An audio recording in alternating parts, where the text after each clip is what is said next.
అందరికీ నమస్కారం. సాధారణంగా మనకి నూతన సంవత్సరం అంటే జనవరి 1 అని గుర్తొస్తూ ఉంటుంది. అసలు నూతన సంవత్సరం ఏంటి అంటే ఉగాది. సో ఈ ఉగాది నుంచి రాశి ఫలాలలో మార్పులు చేర్పులు ఏ విధంగా ఉన్నాయి అన్నది నానాజీ పట్నాయక్ గారిని అడిగి తెలుసుకుందాం. నమస్కారం గురుజీ. శ్రీమాత్రే నమః. గురుజీ, ఉగాది రాశులకు సంబంధించి వృశ్చిక రాశి వారి యొక్క ఆదాయం కావచ్చు, వ్యయం కావచ్చు, అంటే ఖర్చు కానీ, లేదా పూజ్యులు కావచ్చు, లేదా అవమానించే వాళ్ళు కావచ్చు, ఏ విధంగా ఉండబోతుంది గురుజీ అసలు? ఒకటేనమ్మా, ఉగాది నుంచి గనక తీసుకుంటే ప్రత్యేకంగా వీరికి ఆదాయ వ్యయాలు పంచాంగాలు ఎలా ఇచ్చారు దాని గురించి తెలుసుకుందాం. 8, 14 అంటే 8 ఆదాయము, 14 వ్యయంగా చూపిస్తుంది.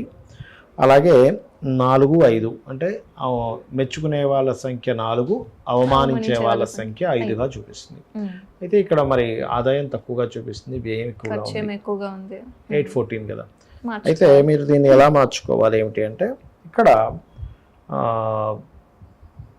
ఒకటి ఆదాయం పెరగాలి అంటే కాస్త గురువు దృష్టి మారుతుంది.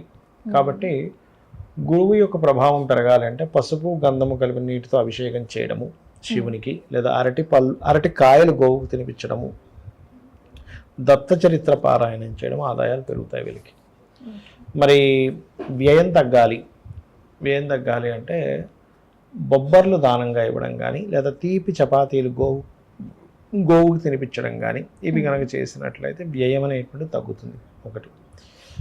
అయితే ఇక్కడ రాజ్యపూజ్యం అవమాన విషయంలో కూడా వృశ్చికం వారికి 4, 5గా ఉంది.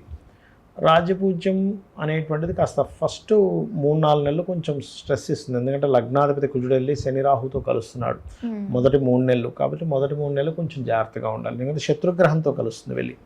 అలాంటప్పుడు అనవసరంగా గొడవలు అవుతున్నాయి, అనవసరమైన వాటిలో ఇరుక్కుంటున్నాము అనుకుంటే కనుక నవగ్రహాల్లో కుజ, రాహు, రవి గ్రహాల దగ్గర దీపారాధన చేసి, శని, ఈ 4 గ్రహాల దగ్గర కనుక దీపారాధన చేస్తే రాజ్యపూజ్యం పెరుగుతుంది, అవమానం తగ్గుతుంది వీరికి. రైట్. ఇక మిగతా అంశాలు, జనరల్ అంశాలు కనుక చూసుకున్నట్లయితే వీరికి కొద్దిగా రాజకీయ నాయకులకు చాలా బాగుంది. వృశ్చికం వారికి చెప్పాలంటే సినిమా ఫీల్డ్ వారికి కూడా చాలా బాగుందని చెప్పుకోవచ్చు. అండ్ కాకపోతే కొంచెం ఏదైనా కన్స్ట్రక్షన్స్ చేసేటప్పుడు మాత్రం కొంచెం స్ట్రెస్ ఉంటుంది. ఎందుకంటే అర్ధాష్టమ శని కదమ్మా, 4వ స్థానంలో శని కదా. శని అంటే స్లో అవుతుంటాయి పనులన్నీ కూడా, దానివల్ల కొద్దిగా స్లో అవుతుంటారు. కొంచెం వాహనం మీద వెళ్ళేటప్పుడు జాగ్రత్తగా ఉండాలి, తల్లిగారి ఆరోగ్య విషయంలో జాగ్రత్తగా ఉండాలి, ఇవి కొంచెం చూసుకోవాలి. మీరు వీళ్ళ సిబ్లింగ్స్కి ఏదైనా విదేశీ సంబంధించిన ప్రయత్నం చేసినట్లయితే సక్సెస్ అవుతుంది. మే లోపల ఏదైనా లోన్స్ కావాలంటే కూడా లభిస్తాయి. మే తర్వాత ఏంటంటే కొంచెం కాన్ఫిడెన్స్ లెవెల్స్ పెరుగుతాయి వీరికి. అంటే నేను ఏదైనా సాధించగలను అని. మే తర్వాత నుంచి కొంచెం అర్ధాష్టమి శని ఉన్న ఆ ప్రభావం మొత్తం తగ్గుతుంది మే తర్వాత నుంచి. అండ్ అలాగే గవర్నమెంట్ జాబ్స్ కోసం ట్రై చేసేటువంటి వారికి మే లోపల ట్రై చేసుకుంటే తొందరగా వస్తుంది. మరి మే తర్వాత ఏ విషయంలో బాగుంటుంది? గురువు మారుతున్నాడు కదా, అంటే వ్యాపారాల్లో లాభాలు పెరుగుతాయి మే తర్వాత నుంచి. ఇది మెయిన్గా చూసుకోవాలి. ఇక వీరికి ప్రధానంగా చేయవలసిన దేవతా ఆరాధన దత్తాత్రేయుడి ఆరాధన. పంచమంలో రాహు ఉన్నాడు కాబట్టి దుర్గాదేవి ఆరాధన కనుక చేసుకున్నట్లయితే చాలా బాగుంటుంది. ఇక విద్యార్థులకు లేదా విదేశాలకు వెళ్ళే వాళ్ళు కావచ్చు, లేదా ఉద్యోగం మార్చుకోవాలి అనుకునే వాళ్ళు. ఉద్యోగం అంటే ఒకటేనమ్మా, మే వరకు అయితే ఉద్యోగ విషయంలో చాలా బాగుందమ్మా. గురువు దృష్టి దశమం మీద ఉంది కాబట్టి ఉద్యోగం మారాలి అంటే మే లోపలే ఏదైనా ట్రై చేసుకోవడం మంచిది. విద్యార్థులకైతే స్లోగా ఉంటుంది వాళ్ళవి. విద్యార్థులకి, రియల్ ఎస్టేట్ వారికి అండ్ రైతులకి 4వ స్థానంలో శని కదా, అందుకని కొంచెం స్లో మూమెంట్ ఉంటుంది. కొంచెం అది ఫాస్ట్ అవ్వాలంటే నూనె దానంగా ఇవ్వడము, రెగ్యులర్గా నవగ్రహాల్లో శని భగవానుడి దగ్గర దీపారాధన చేయడం చేస్తే బాగుంటుంది. సో వీటిల్లో కొంచెం జాగ్రత్తగా తీసుకుంటే సరిపోతుంది. గురుజీ, క్రోధినామ సంవత్సరం అని అంటూ ఉంటారు కదా, అంటే రాశి ఫలాల్లో కాకుండా ఆధ్యాత్మికంగా కావచ్చు, సాంస్కృతికంగా కావచ్చు, క్రీడలలో కావచ్చు, బయట ఏ విధంగా ఉంటుంది గురుజీ అసలు? ఒకటేనమ్మా, ఈ క్రోధినామ సంవత్సరానికి ఎవరు రాజు అంటే కుజుడు రాజు అయ్యాడు ఈసారి. ఈ సంవత్సరం రాకముందే మనం ఆల్రెడీ జనవరిలోనే ప్రిడిక్షన్ చేసాం. ఏంటి అంటే జనవరి, ఫిబ్రవరి ఆ మాసం నుంచి కొన్ని పేలుళ్ళు కావచ్చు, లేకపోతే అగ్ని సంబంధించినవి కావచ్చు. ఎందుకంటే కుజుడు, శని, రవి కలుస్తున్నారు. రవితో శని కలిసిన, కుజుడు కలుస్తున్నా, మీకు ఎందుకు ఈ మార్చి మాసం నుంచి, ఫిబ్రవరి మార్చి మాసం నుంచి పెరుగుతూ ఉంటాయి.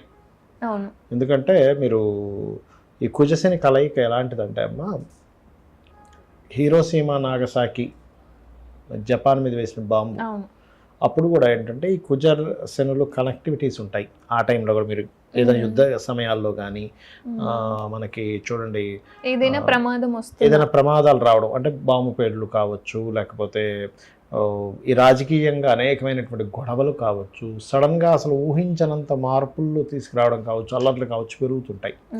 కాబట్టి కొంచెం జాగ్రత్తగా ఉండాలి. అంటే ఏంటంటే రాజులకి యుద్ధం చేయాలనే ఆకాంక్ష పెరగడం ఇలాంటిది ఇస్తుంది క్రోధినామ సంవత్సరం. ఎందుకు రాజు ఏమో కుజుడయ్యాడు. అయితే మరి ఇది రాకముందే ఎందుకు వస్తుంది ఇదంతా అంటే మనం జనవరిలో ఎందుకు చెప్పాము అంటే ఆ గ్రహాల యొక్క కలయికలు అలా ఉన్నాయి.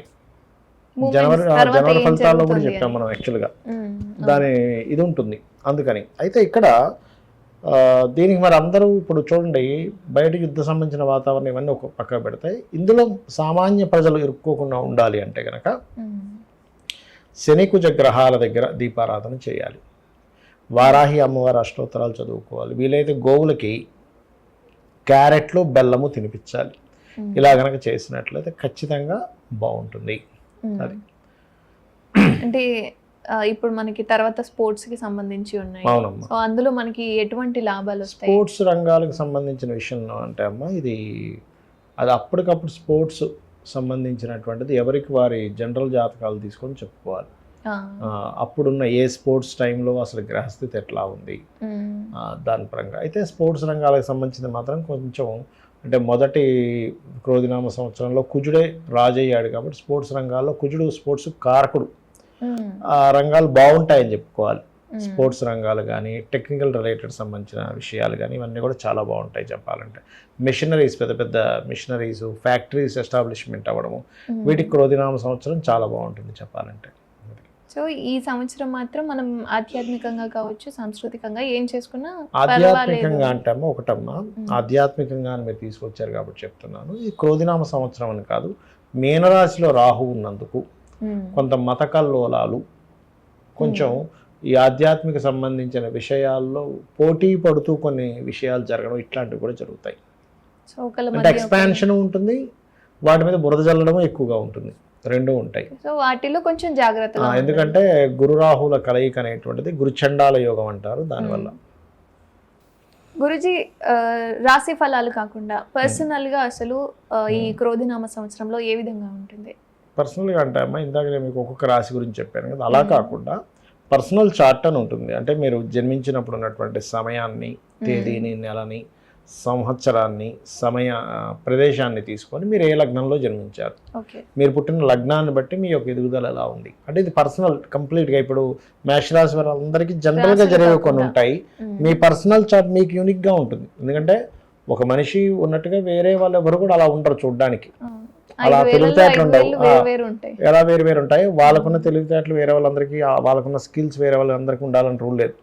వేరే వాళ్ళకి వేరే స్కిల్ ఎక్కువగా ఉండొచ్చు, వీరికి వేరుగా ఉండొచ్చు కదా. అలా ఏంటంటే ఈ పర్సనల్ చార్ట్లో రీడింగ్ ఈజ్ డిఫరెంట్గా ఉంటుంది. అంటే మీ స్పెసిఫిక్గా మేషరాశి వాళ్ళందరూ, మీది మేషరాశి, వేరే వాళ్ళది మేషరాశి, కానీ అందరికీ ఒకే రకమైనటువంటి ఆదాయం ఉండదు కదా.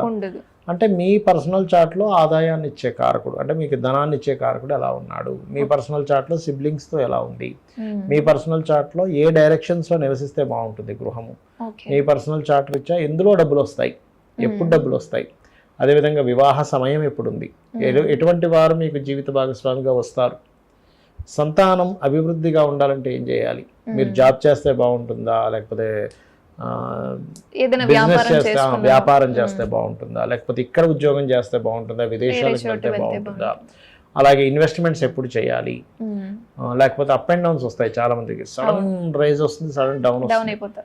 అలాంటి ముందుగా తెలిసే అనుకోండి. ఇప్పుడు ఎగ్జాంపుల్ ఒక 6 నెలలు బాగా డౌన్ ఉందని అర్థమైంది, ఒక 2 నెలల ముందే తెలుస్తుంది, మనం ఏం చేస్తాం, మనీ సేవ్ చేసుకుంటాం, మార్పులు ఏమైనా ఉంటే కొంచెం ఈ డబ్బులు అక్కడ వాడుకుంటాం కదా. అది తెలియలేదని అనుకోండమ్మా, ఒక 3 నెలలు రాబోయే 3 నెలలు బాగా డౌన్ ఉందని తెలియలేదు అనుకోండి, ఈ డబ్బులను ఖర్చు పెట్టుకుని అయ్యో తెలుసుంటే నేను డబ్బులు దాచిపెట్టుకునేవాళ్ళం కదా, సేవ్ చేసుకునే వాళ్ళం కదా అనిపిస్తుంది. అందుకని ఈ అప్ అండ్ డౌన్స్ చూస్తాం అనమాట.